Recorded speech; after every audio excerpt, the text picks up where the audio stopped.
Alam mo kapatid, unang-unang gusto kong masabi sa iyo, no?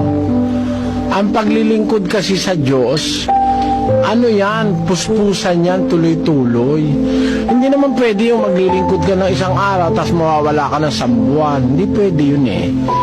Ngayon, ang dadahilanin mo, hanap buhay.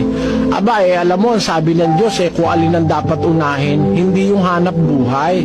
Sa 6:33 ni Mateo, Datapwat hanapin muna ninyo ang kanyang kaharian at ang kanyang katwiran, at ang lahat ng mga bagay na ito ay pawang idaragdag sa inyo.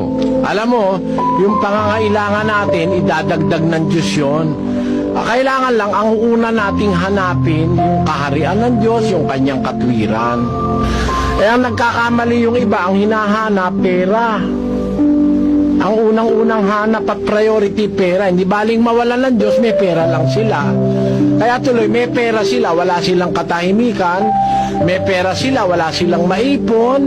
May pera sila, napupunta lang kung saan-saan pangangailangan. Nakakagipit-gipit pa yung iba. Nalulung sa sugal o sa bisyo, etc. Kasi wala silang Diyos. Ang pangunahin ang Diyos, kasi ang Diyos ang pinanggagalingan ng lahat ng kabutihan sa buhay. Huwag nating sasabihin na dahil sa hanap buhay, wala tayong panahon sa Diyos.